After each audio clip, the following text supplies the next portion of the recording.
This is our first, I would say, co-branded event between Western Sydney Law School and ISMA. Even though we've been engaging with ISMA a little bit, this is our first decision to do it. And I think Sarah's been fantastic in deciding to do this. So I look forward to your feedback, and I look forward to any ideas that any of the participants may have for future events. So just a little bit about the an agenda of what we'll go through.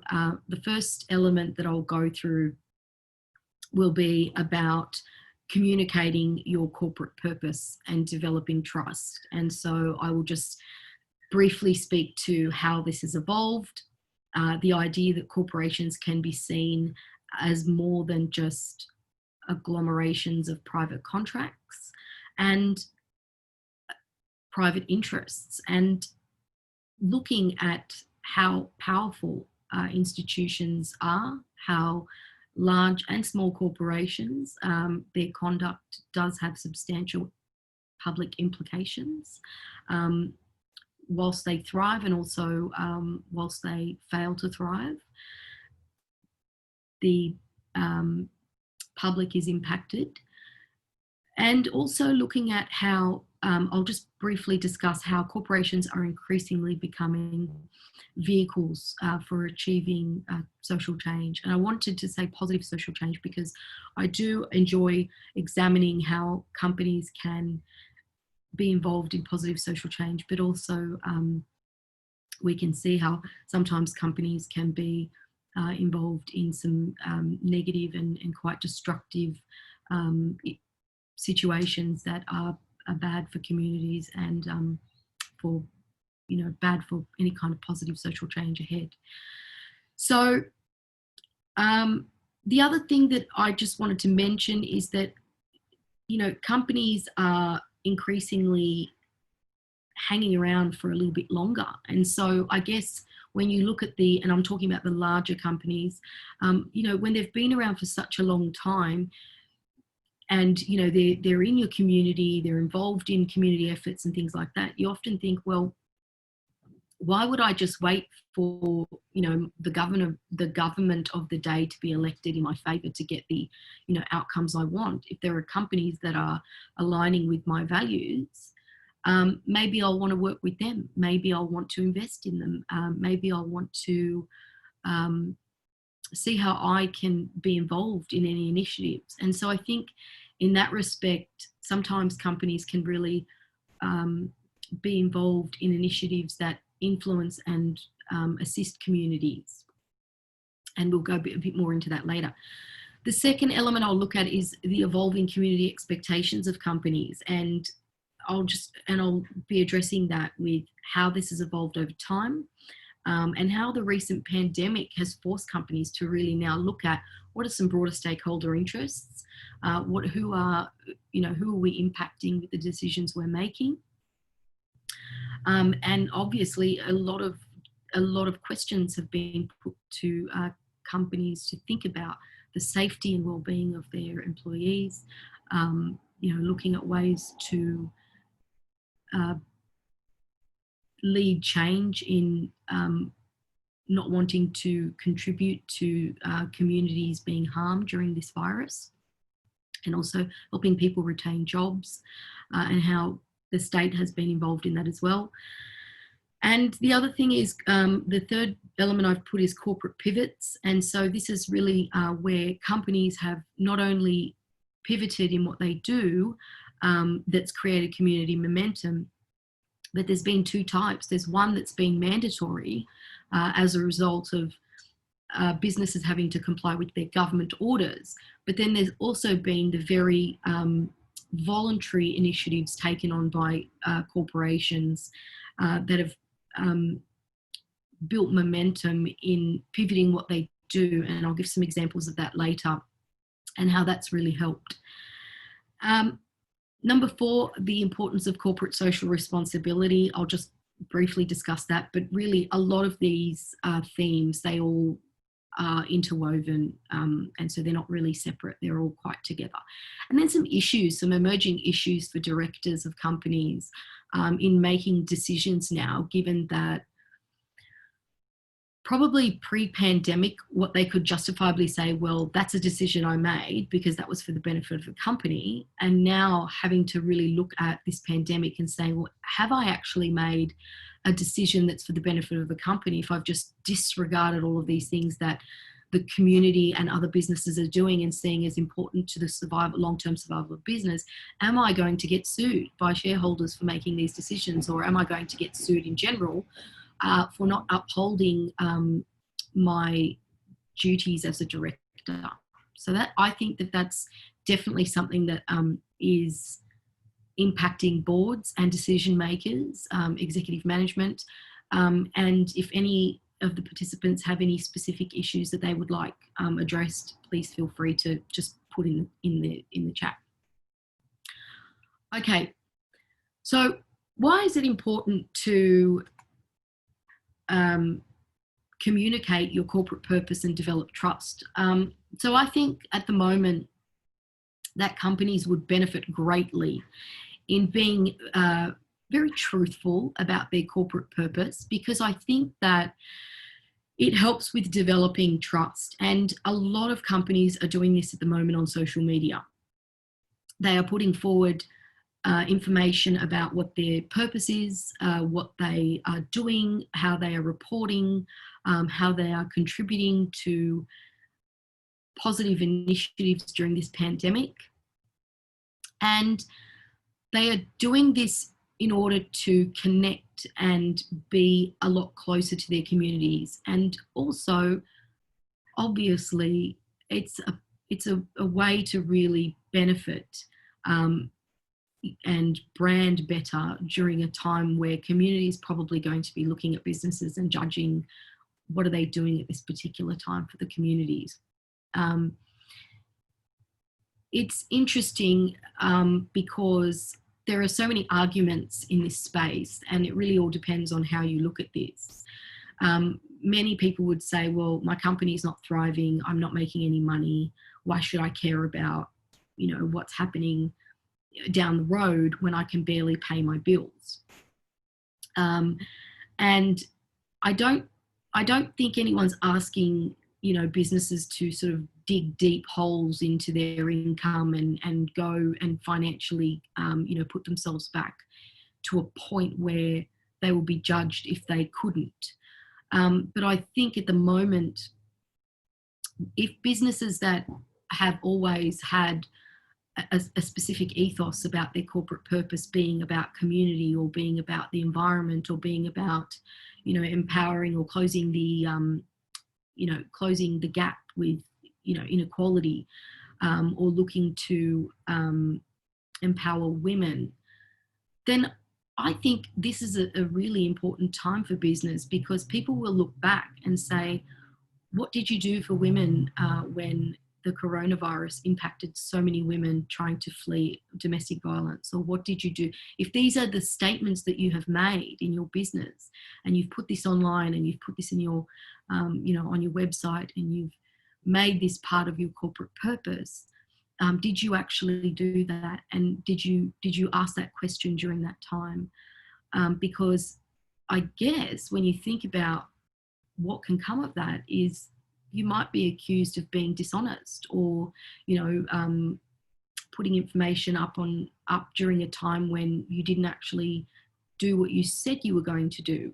So I think these are definitely concerns with businesses. They are wanting to definitely manage at the moment about what they're doing, what they believe in. Are they doing this now during a time where community really needs community? So I think also profits with purpose are quite vital for long-term sustainability of a business. And I think that if you can make a profit that connects you with your community and connects you with, the communities that your business serves, then that's going to be for the longer term sustainability of that business. Profits are really paramount. We need to make profit in business to survive. This is not a suggestion that businesses just give up all their profits to philanthropic pursuits. It's absolutely not. It's important, and also profits are one way of, communicating tangibly with shareholders and companies. It's definitely one way that they're able to do that. But I think the recent COVID-19 pandemic has really required corporations to start considering broader stakeholder interests, such as, what do their employees need during this time? Boards are having to balance competing interests, where directors have to think about what's best for the company and what's best for our broader stakeholders, in helping them keep jobs, in, keeping our doors open. How much debt are we going into? How much help is the government really giving us? Is this a sustainable thing? How long will this go on for? When or should we pull the plug? So I think during all of this, it's important to keep in mind your corporate purpose, because that will always help the business make decisions that align throughout the whole process.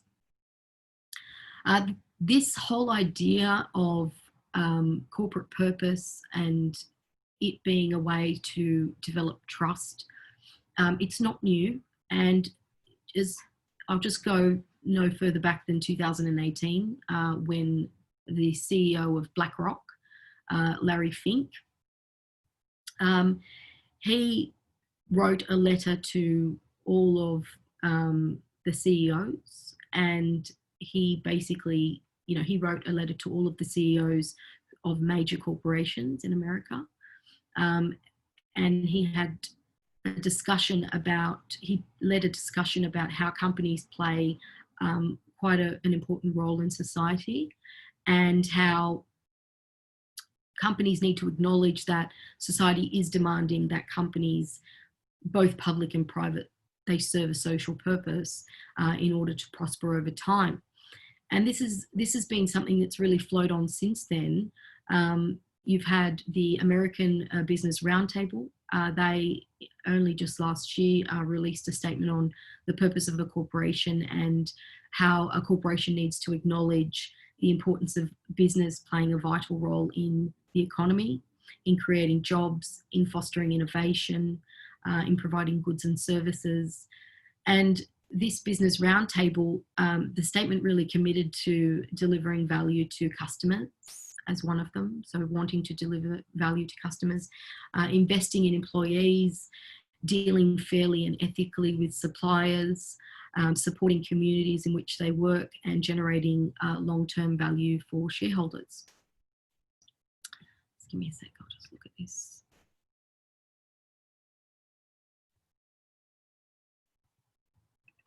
Thanks for your question, John.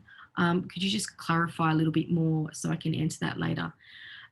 Okay, so the other thing is that this has been something that's kind of emerging over time in the UK as well.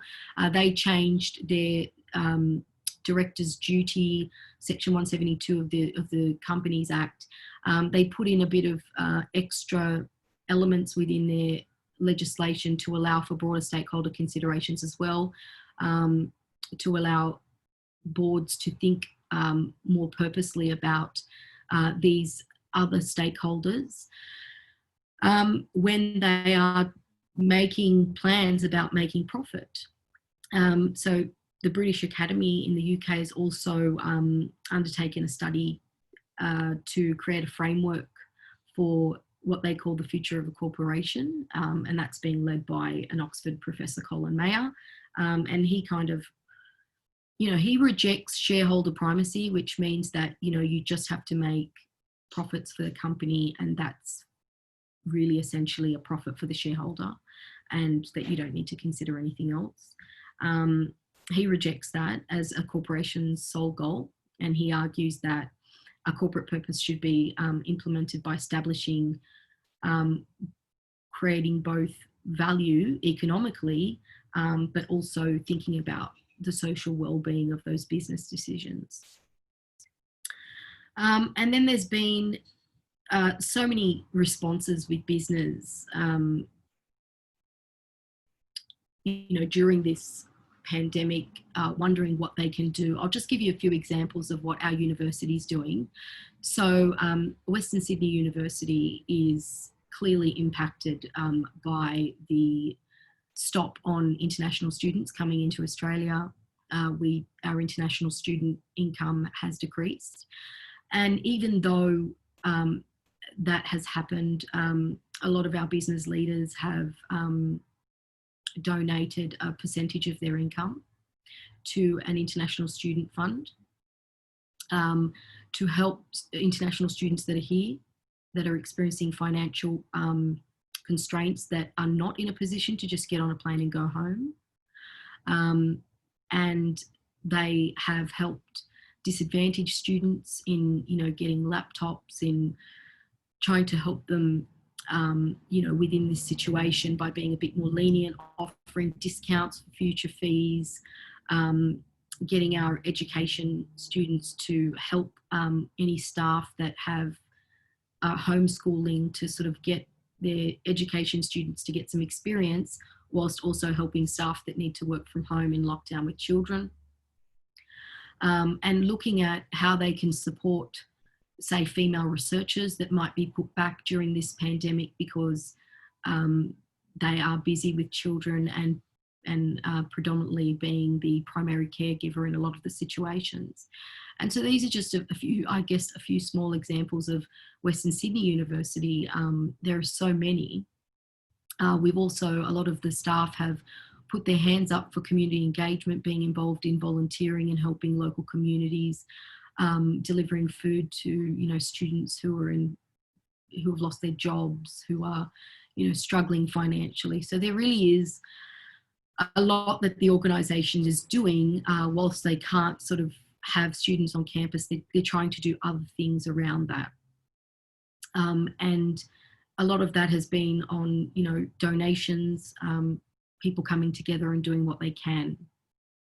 I guess it would be pretty hypocritical, if our CEOs or our executives or, all took home this really hefty pay packet while, jobs were being cut and, students were being left disadvantaged. So I think probably that would be a very local and real example from the university's perspective of how they could, get together and see how, staff from other sections can come and help other staff, and, whoever can donate to the fund donates, and ways, and lots of discussions about how people can help out moving forward.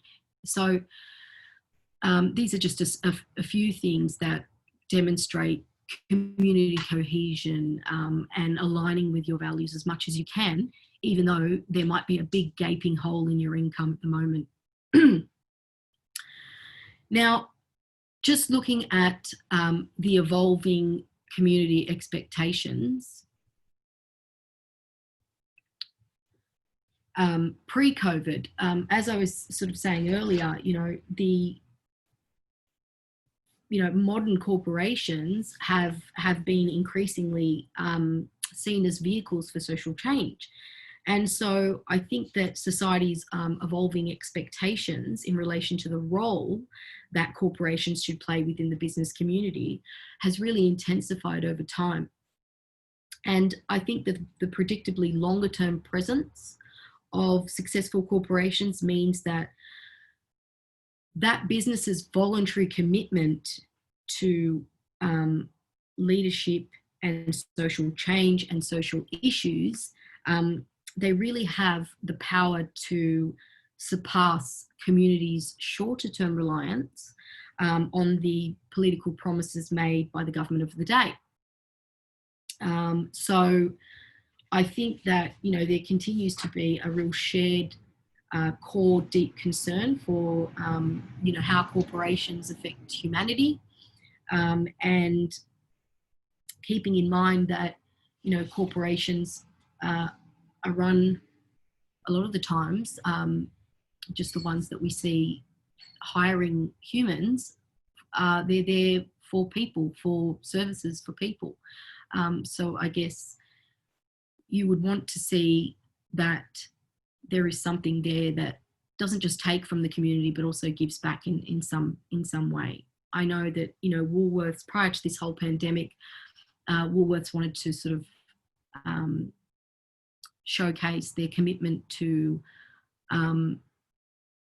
climate change, and so as a result, they took away plastic bags,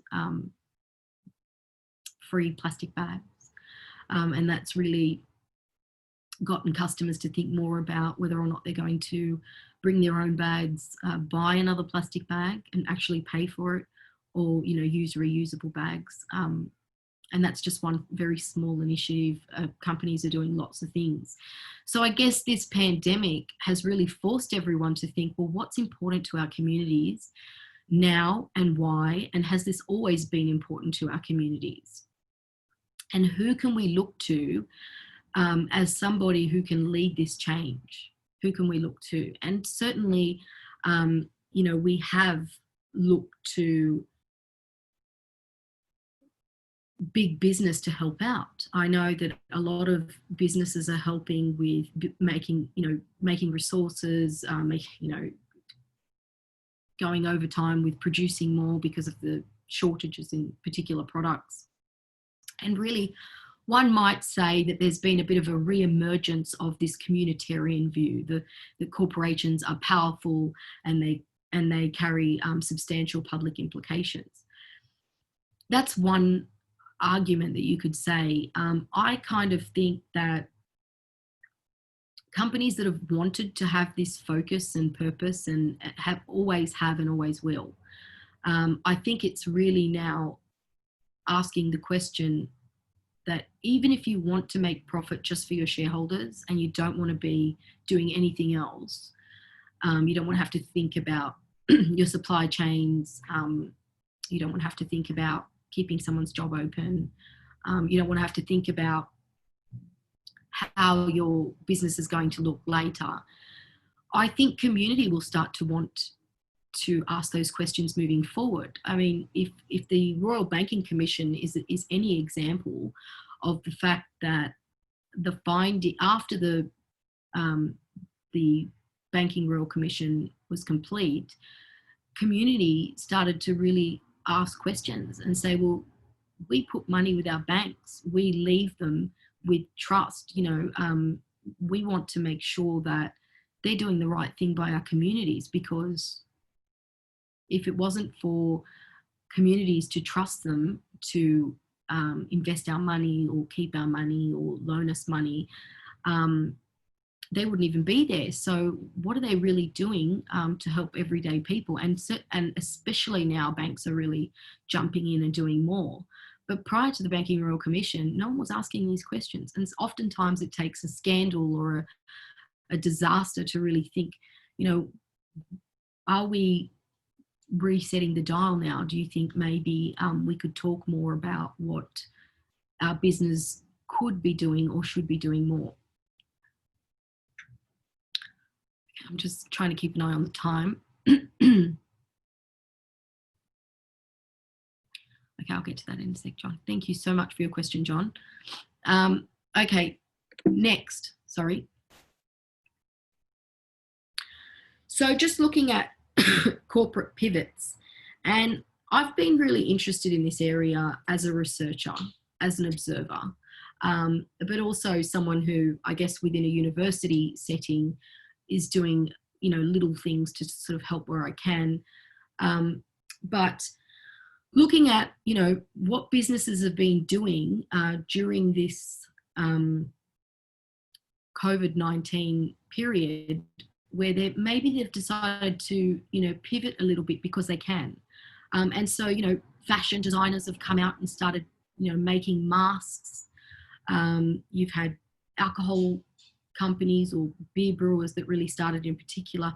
They started pivoting to produce more hand sanitizer.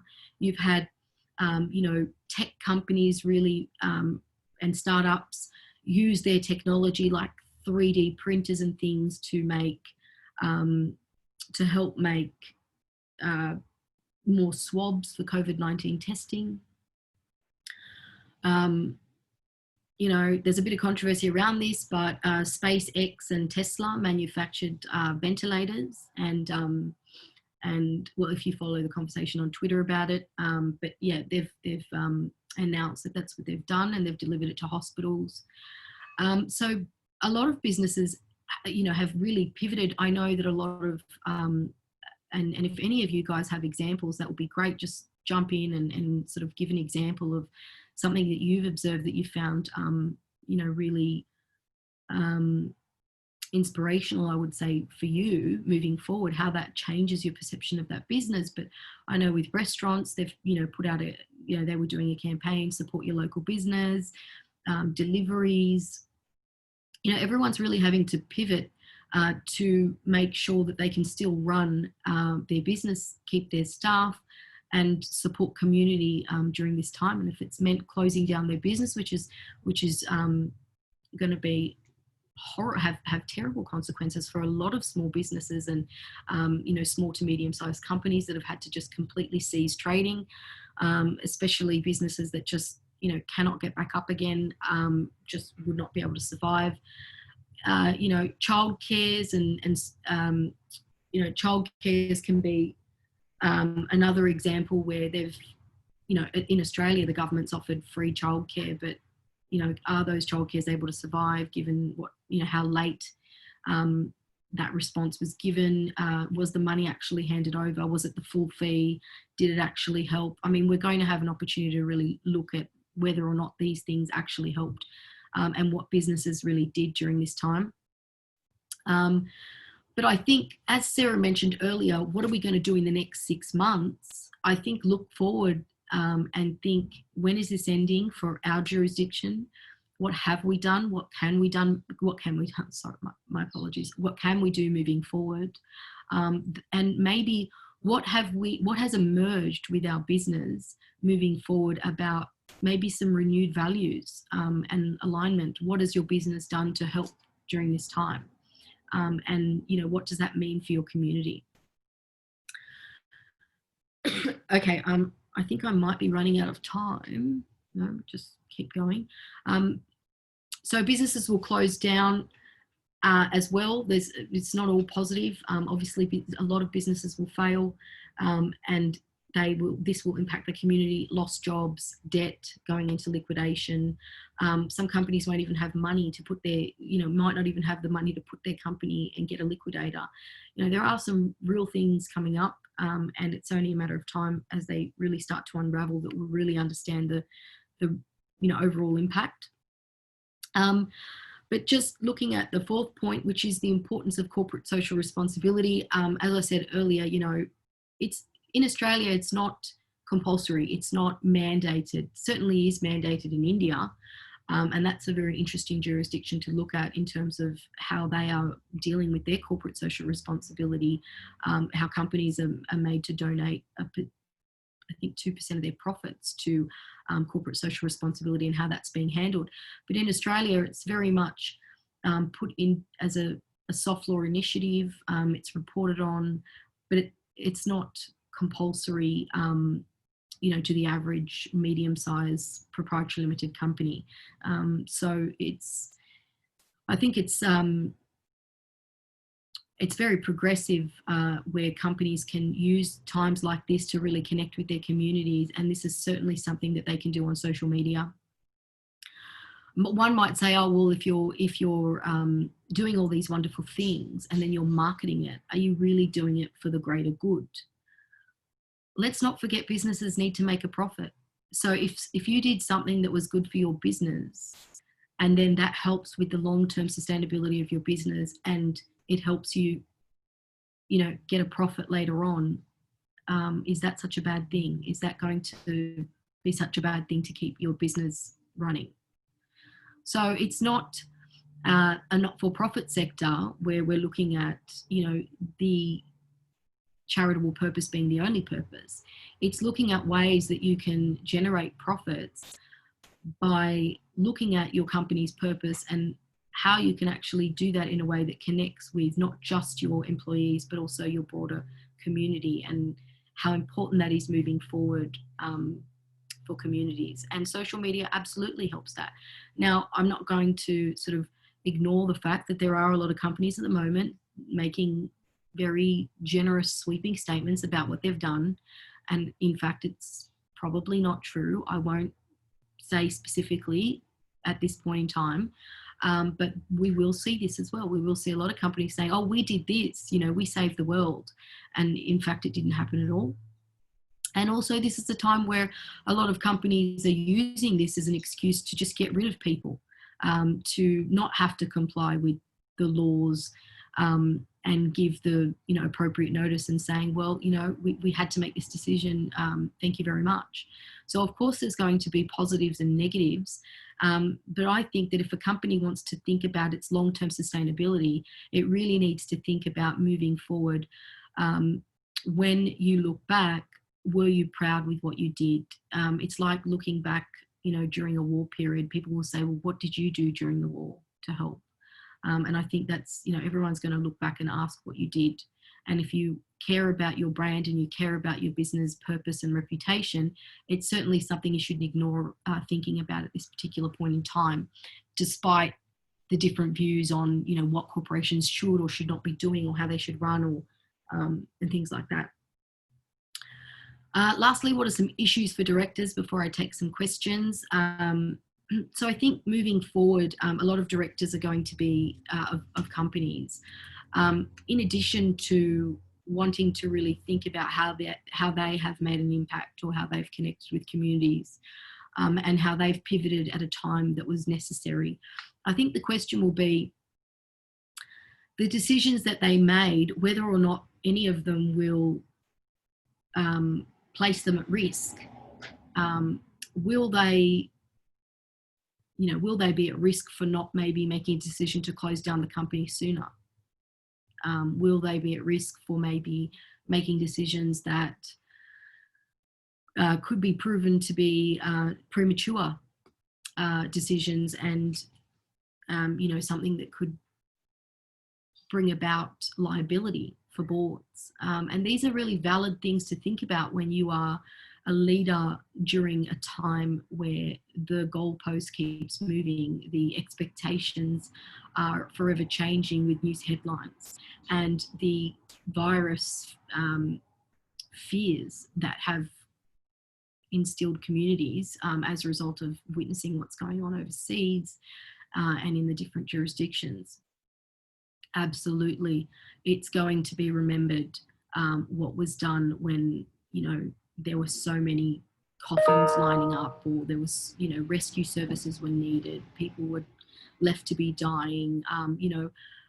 They're going to be asking, well, how many medical insurance companies decided to step in and help out? Or how many big tech companies realised that everyone was in lockdown and offered free software, which of course they are doing, a lot of them are doing. Which universities that cared about people did things for people, which hospitals or, business leaders that preach this particular value, what did they actually do? What could they have done to have helped? And I think these sorts of conversations later can affect your brand, absolutely.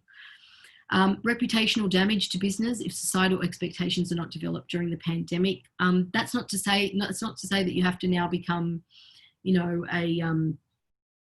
a traveling charity. It's just something that I think directors need to consider, because it will come back later when, people need to decide to invest with you. They want to know how they were treated. Customers want to see how they were treated during a time where money was tight, orders were low, customers were everyone was working from home, schools were in lockdown. So absolutely, this is going to have an impact on a business's brand and relationships. And of course, the financial repercussions of businesses that have been put on hold. I mean, on the one hand, you could say, well, isn't that corporate social responsibility? Our government asked us to shut down for the benefit of the community, and no one paid our bills in the interim. I mean, that's a lot to ask a business. And if that business goes into wind up and say, for instance, the relevant directors need to sell their family homes, and now they and their family members are homeless as a result, what is the government going to do for those individual families that, face those social consequences as a result of putting the broader community as a priority. So I think that a lot will emerge for boards and businesses and communities to discuss. And just lastly, if you have any questions or if you're interested in this area, certainly I am, and I quite like looking at social entrepreneurialism and looking at companies that wish to align their profits with their purpose. Get in contact with me, and I look forward to the questions in the webinar. So I'll just look at the first question. John. So the question was to look at the issue of shareholder primacy, which is the core of the debate on competing forces for board directors to consider. The share price is still pretty important to CEOs, yes, and that is mostly governed by earnings, dividend expectations. Unhappy shareholders get press coverage. Absolutely, and that's a really good point, John, that it is so important to consider the competing interests, and shareholder primacy, for the benefit of the audience, is looking at the benefit of the company, and the company being, I guess, in existence for the benefit of the shareholders, who are, who are investors. So I'm sorry about the sounds in the background, but we're all working from home, so we're exposed to neighbourhood sounds. Absolutely, and I think that in Australia, I mean, we do have a model of shareholder primacy, and there's nothing to stop directors from wanting to make decisions for the benefit of the community, although a lot of our case law does in fact demonstrate that it is about the business of that company and making that profit. So absolutely, CEOs are definitely going to be mindful of what do the shareholders want. If the share price is affected, is this going to be a problem where they won't get voted back on, on their boards? Is it going to be that shareholders are unhappy because of the share price drop? Absolutely. And this is the concern. The concern is, are we able to make decisions in this space that don't give rise to liability, but demonstrate that we have considered everything? And I think oftentimes courts don't really intervene if businesses can demonstrate that they consciously made those decisions. They can demonstrate how they did it, and it was in the interest of the company. And oftentimes they won't interfere with business decisions if they've complied with the laws and so forth. What will be interesting to see is if this changes, if this shifts. I mean, will a shareholder even, have that ability to gain momentum on a sort of an argument saying, well, I'm unhappy, because I didn't get these earnings because the business was too busy doing this for the community. I just think it's going to be really tough to make that argument moving forward if, shareholders want to start suing for the purposes of upholding shareholder primacy. Does that answer your question? I have another question. Someone asked about, someone also asked a question about benefit corporations that I briefly mentioned earlier. Yeah, these are sort of, benefit corporations are really, we don't have any kind of legal status in Australia for registering within our legislation a benefit corporation where, but there is legislation in other countries like Italy and the US that have what we call benefit corporations. They're pretty much a social entrepreneurial company that is registered within the corporate legislation of that jurisdiction. And they're kind of like hybrid business models, if you will, where they are pursuing profits while simultaneously producing a positive impact on their community. We have, it's a very specific corporate structure that, I would say has the effect of developing trust whilst embedding more accountability, so within its model. So if you don't fulfill your corporate purpose and you're a benefit corporation, then you can lose your status and you can be sued by the jurisdictions that have the actual legislation. But you can still register as a benefit corporation. You can still register as a benefit corporation with BLAB. We have BLAB Australia and New Zealand, where you can look at getting your company and making it a benefit corporation that shows that you're not just, there to make money, you're also there to look at these broader interests, and you can have a focus on, employees, you can have a focus on the environment, you can have a focus on other things. But there are so many other things like conscious capitalism and, there are other types of social enterprises, profitable social enterprises that embed these kinds of values. And we are moving now into companies aligning more with the United Nations Sustainable Development Goals, and companies reporting on how they have, addressed one of the, various United Nations Sustainable Development Goals. And that's really emerging and aligning with what business leaders have been saying in relation to companies needing to do more for the community. So even though we have a shareholder primacy model and we're not really stopping our directors from engaging in any kind of voluntary corporate social responsibility, I think in Australia, these considerations, just like John's sort of point, these considerations are a concern for boards, and rightfully so, because as community values shift, so do the laws and so do the expectations on business.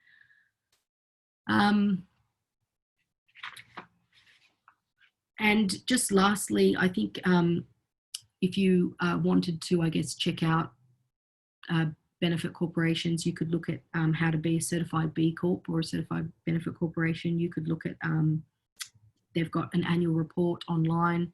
And I guess they also have what we call B impact assessments. So these are just free tools that they have that are designed to help businesses holistically measure their business performance. And one of the things that impressed me during this whole pandemic is that B Corps are just using social media to really amplify their message and say, you know what, we've been doing this whole time, because the 5 pillars that they use within their business model are governance, community, environment, workers, and customers. And so these have always been principles at which they've said, this is us, we're a benefit corporation, we value these things.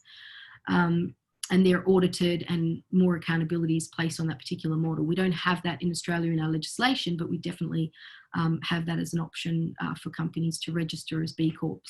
And obviously there's a bit of a rigorous registration process for that. It's not something you just opt into. Okay.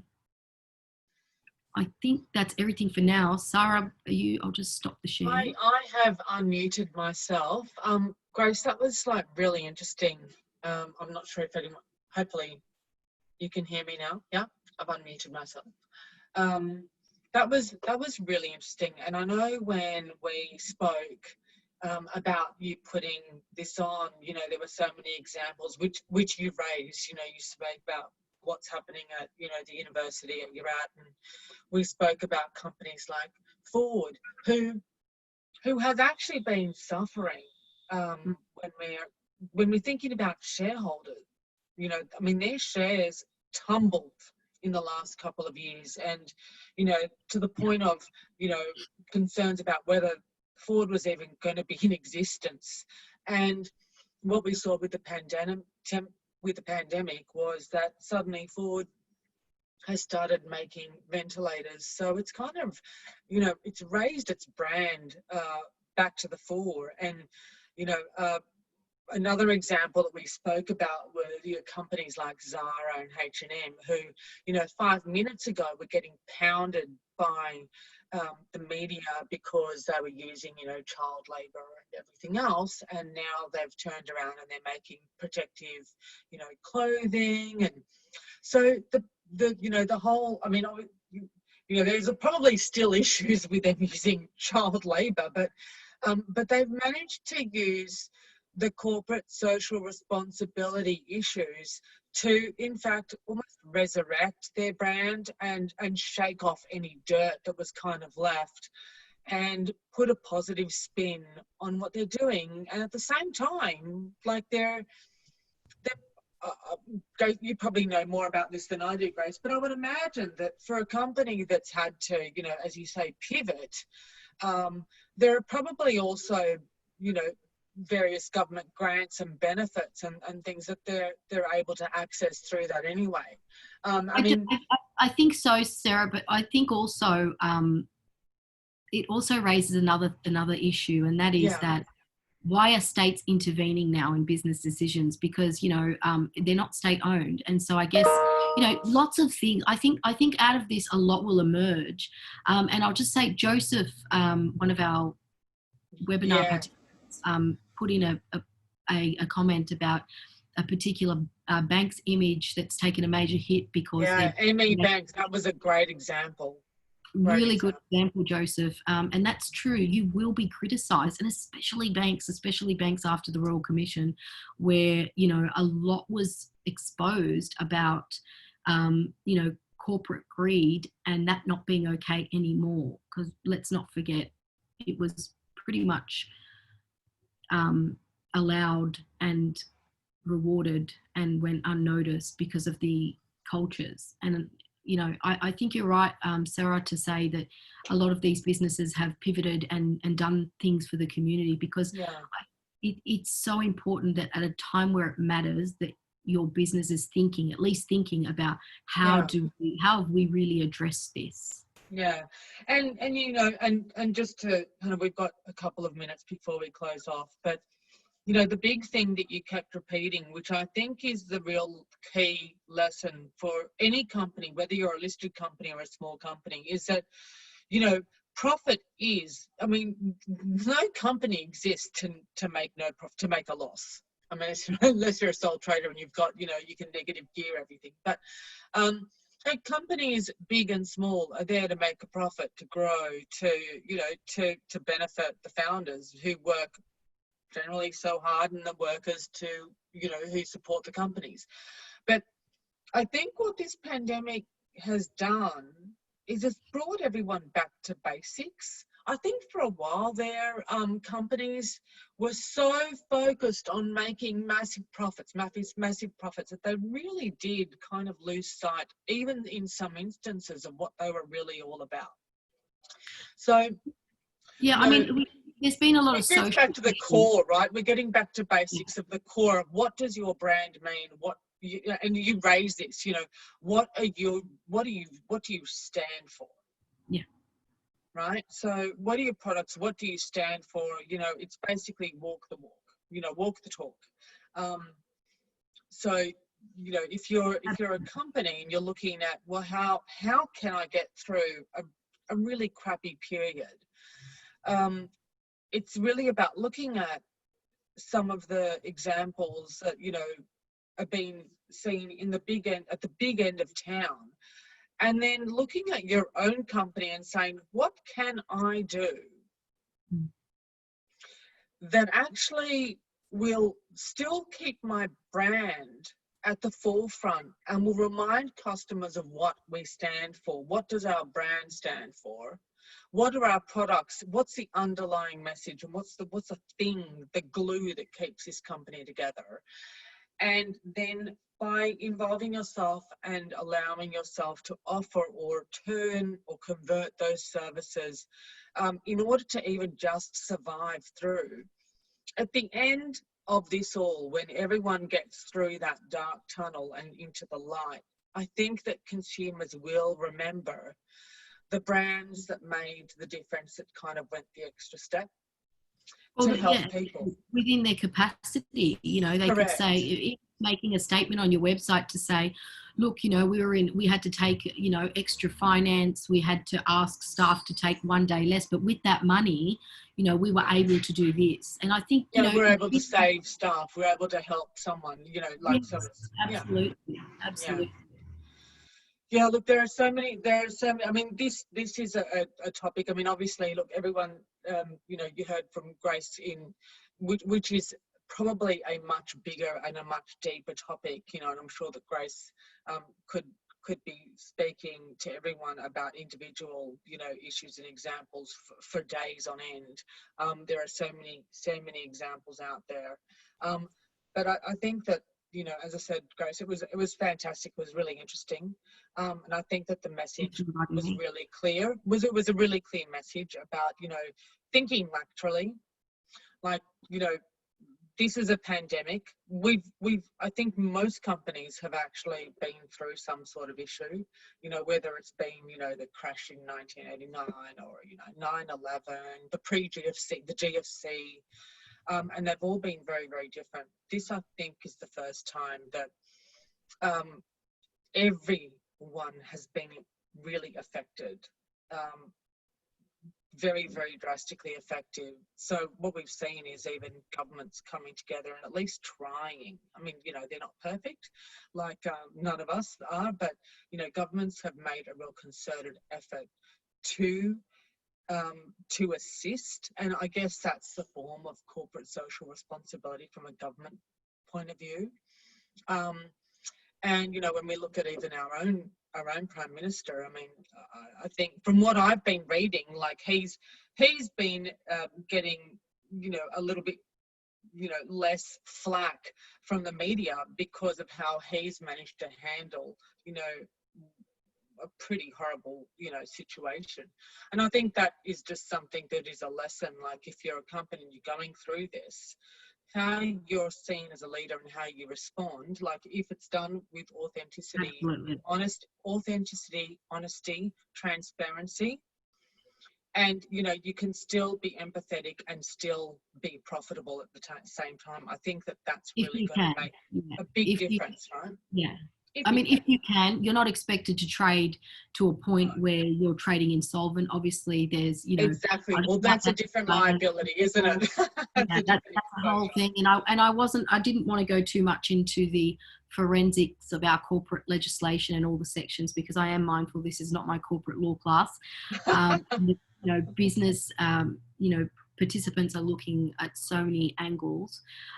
So any questions anyone has, please feel free to reach out.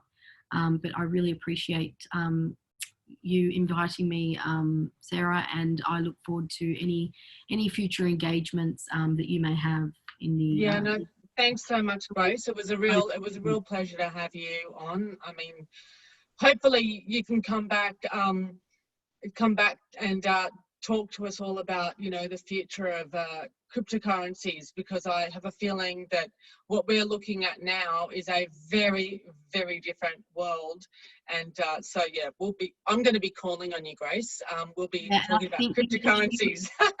you mentioned something about an ADR sort of ADR, alternative dispute resolution, and I was just thinking that there are so many there are so many tech companies that are using cryptocurrency software to develop voting in alternative dispute resolution arbitrations in America, and it's so interesting how technology is impacting our laws, our communities, and so forth. But for Yeah. another day, For have another a day. All right. thank you so much.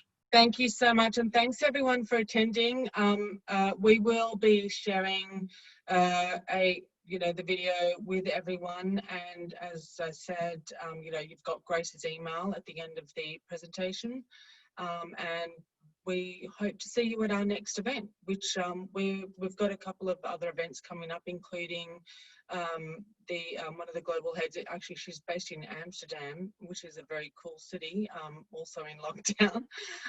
But from a company called Omnicom, which is one of the world's biggest PR agencies. She's going to be talking about PR issues on social media in these times. And we've also got Tim Collier and Lewis Filkin from Connecting Plots.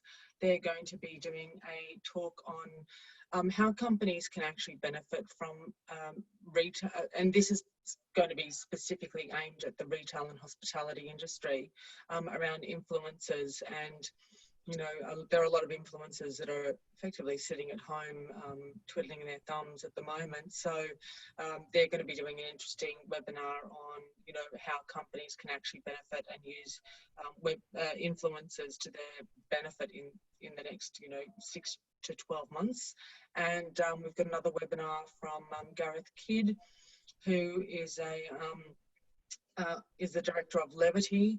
And Gareth is going to be doing a webinar based around how to actually, what do companies, from the company and the employee angle, around personal branding and personal profiling, especially because, let's face it, everyone's on social media.